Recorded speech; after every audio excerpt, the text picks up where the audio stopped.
Hello guys, welcome back to our channel. My name is Sonam Chauhan. तो आज की video में हम यहाँ पे डिस्कस करेंगे हाई कोर्ट।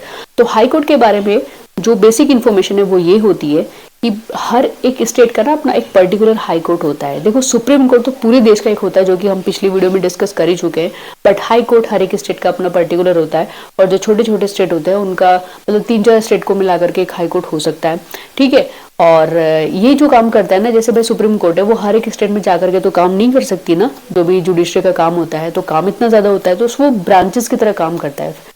जैसे फ्रेंचाइज सुनी है ना आपने कि एक भाई एक बहुत बड़ी कंपनी है बट हर एक स्टेट या हर एक सिटी में उसकी फ्रेंचाइज है, ठीक ऐसी ही एक सुप्रीम कोर्ट है, वो पूरे देश का है बट उसकी अलग अलग शाखाएं हैं, अलग अलग स्टेट में काम करते ताकि वो स्टेट से जुड़ी हुई जितनी भी जुडिशरी सिस्टम है उसको कवर कर सके। तो आज की वीडियो में आगे बढ़ने से पहले अभी तक चैनल को सब्सक्राइब नहीं किया तो please subscribe and bell icon को प्रेस कर लीजिएगा ताकि हर एक वीडियो का नोटिफिकेशन आप तक पहुंचता रहे। तो चलिए अब वीडियो को आगे बढ़ाते हैं, बट जब वीडियो आप पूरा देख लोगे ना तो उसके बाद लाइक और शेयर डेफिनेटली कर लेना। तो चलिए अब लेक्चर को आगे बढ़ाते हैं। जैसे कि पूरे देश के लिए सुप्रीम कोर्ट यानी कि एक तरीके से बोले कि जो जुडिशरी सिस्टम है वो बहुत ज्यादा इंपॉर्टेंट होता है, ठीक है। ऐसे ही देश के अंदर जो स्टेट है, जो राज्य है, उनके लिए भी जुडिशरी सिस्टम उतना ही ज्यादा महत्वपूर्ण होता है।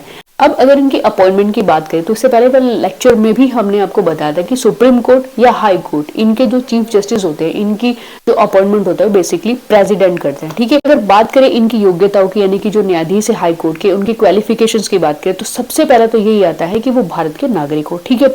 दूसरा आता है कि उन्होंने कम से कम यानी कि जो व्यक्ति हाई कोर्ट के जजेस के लिए अपॉइंट किया जाएगा उसमें क्या क्वालिफिकेशन होनी चाहिए कि एक तो भारत का नागरिक हो, इसके अलावा 10 साल तक उसने किसी भी न्याय के पद पर यानी कि न्याय से जुडिशरी से रिलेटेड किसी भी पद पर काम किया हो, या फिर इसके अलावा उसने किसी भी कोर्ट में 10 साल तक एडवोकेट के रूप में अनुभव अचीव किया हो, यानी कि एक एक्सपीरियंस हो कि हाँ भाई उसने 10 साल तक अपना एडवोकेट का काम किया हो। एंड अगर इसके कार्यकाल की बात करें, कि टर्म्स की बात करें, तो हाई कोर्ट के जो जजेस होते हैं उनका जो टर्म होता है वो 62 ईयर्स होता है।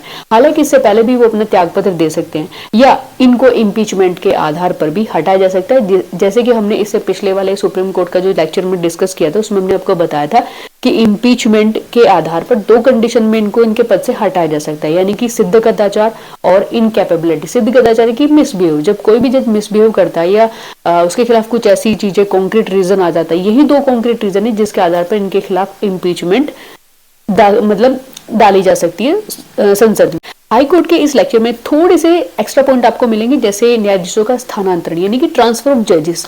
तो ये सुप्रीम कोर्ट के मामले में तो काम नहीं आता क्योंकि सुप्रीम कोर्ट के जो भी जजेस होते हैं अगर वो रिटायर भी होंगे तो या फिर उनका ट्रांसफर आप कहीं भी नहीं कर सकते, वो एक लास्ट स्टेज होती है, ठीक है। उसके बाद तो उनको बिल्कुल घर पे ही आराम करना पड़ता है, उनके बाद तो कोई ऑप्शन भी नहीं रहता। लेकिन हाई कोर्ट के जो जजेस होते हैं उनका ट्रांसफर राष्ट्रपति एक हाई कोर्ट से लेकर के दूसरे किसी भी हाई कोर्ट में वो कर सकते हैं, ठीक है। इतनी पावर राष्ट्रपति के पास होती है कि वो हाई कोर्ट के जो भी जजेस है उनका ट्रांसफर कर सकते हैं, ठीक है। तो ये हाई कोर्ट के मामले में पॉसिबिलिटी होती है कि उनका ट्रांसफर हो सकता है। नेक्स्ट पॉइंट ये आता है कि जो न्यायाधीश होते हैं हाई कोर्ट के, उन पर कुछ रिस्ट्रिक्शंस लगाई जा सकती है, यानी कि कुछ प्रतिबंध लगाया जा सकता है। आर्टिकल 220 में यानी कि 220 अनुच्छेद जो 220 है उसमें एक्सप्लेन किया गया है कि जो हाई कोर्ट के जो जजेस होते हैं, ठीक है, वो रिटायरमेंट होने के बाद में, सेवानिवृत्त होने के बाद में वो उसी कोर्ट में वापस से कार्य नहीं कर सकते। हालांकि सुप्रीम कोर्ट में यानी कि उससे जो अपर या दूसरा कोई हाई कोर्ट है, दूसरे स्टेट का कोई हाई कोर्ट है या फिर सुप्रीम कोर्ट है, उसमें वो वर्क के लिए अप्लाई कर सकते हैं, उसमें वो काम कर सकते हैं, बट उसी सेम कोर्ट में वो दोबारा काम नहीं कर सकते। एंड अब बात करते हैं इसकी पूरी जुरिडिक्शन के बारे में, यानी कि जो हाई कोर्ट है उसकी जुरिडिक्शन क्या है। आपको सेम पॉइंट मिलेंगे जो कि सुप्रीम कोर्ट वाले चैप्टर में हमने डिस्कस किए थे, एज इट इज आपको सेम पॉइंट मिलेंगे। पहला पॉइंट है प्रारंभिक क्षेत्राधिकार।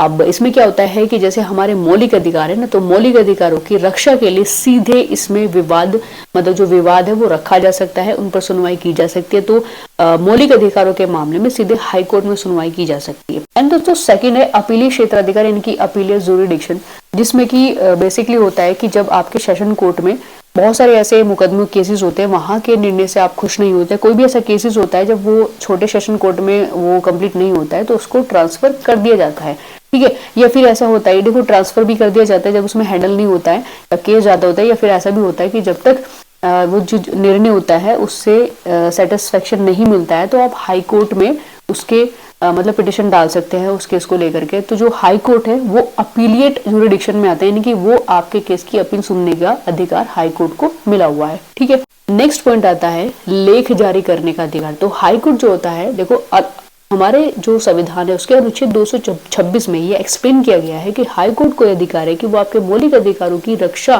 से जुड़े हुए कुछ लेख जारी कर सकता है, दिशा निर्देश जारी कर सकता है। तो ये जो अधिकार है ये बेसिकली हाई कोर्ट के पास है।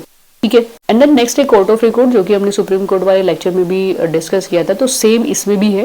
तो हाई कोर्ट भी एक कोर्ट ऑफ रिकॉर्ड की तरह काम करता है, यानी कि उसमें भी जितने भी केसेस वगैरह होते हैं ना वो रिकॉर्ड करके रखे जाते हैं। अब आपका क्वेश्चन होगा रिकॉर्ड करके रखने का क्या फायदा है? भाई कभी कभी ऐसा होता है ना कि सेम केसेस आते हैं।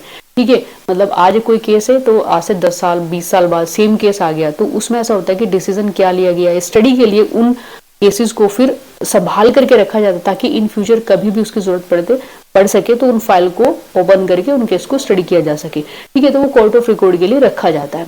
अब हाई कोर्ट के पास ना कुछ एडमिनिस्ट्रेटिव पावर भी होती है, यानी कि कुछ प्रशासनिक शक्तियां भी होती है। उसमें क्या होता है कि जो भी उनके अधीन जो न्यायालय होते हैं, जैसे सेशन कोर्ट होते हैं, तो हाई कोर्ट ना उन पर निगरानी रखता है कि भाई वो सही तरीके से काम कर रहे हैं कि नहीं कर रहे हैं, कहीं वो मनमानी तो नहीं कर रहे हैं। तो ऐसे में ना हाई कोर्ट फिर उनको ऑर्डर देता है कि भाई आप सही तरीके से काम करो, आपका जो काम है आप अपने क्षेत्र में रह करके काम करो।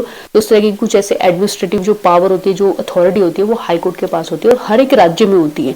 ठीक, तो फाइनली दोस्तों ये था हाई कोर्ट का एक छोटा सा चैप्टर। आई होप आपको क्लियर आउट हो चुका होगा, लेकिन फिर भी अगर कोई डाउट है, आपका कोई क्वेश्चन, तो नीचे कमेंट करके आप अपना क्वेश्चन पूछ सकते हैं। और आपको ना जैसे सुप्रीम कोर्ट है और हाई कोर्ट है, इसमें थोड़ा सा ही अंतर है इसके टर्म्स को लेकर के, इसकी अथॉरिटी को लेकर के। बाकी सब कुछ ना आपको थोड़ा सा सिमिलर नजर आएगा अगर आपने सुप्रीम कोर्ट वाला पढ़ा होगा और आप हाई कोर्ट वाला पढ़ रहे होंगे तो आपको दोनों सेम नजर आएंगे। सर दोस्तों, तो फटाफट से आप वीडियो को लाइक कर दो, शेयर कर दो, अपने जो भी सोशल मीडिया आप यूज करते हो उस पर इसका लिंक शेयर कर दो। और अभी तक चैनल को सब्सक्राइब नहीं किया तो please do subscribe and bell icon को प्रेस कर दें ताकि हर एक वीडियो का नोटिफिकेशन आप तक पहुंचता रहे।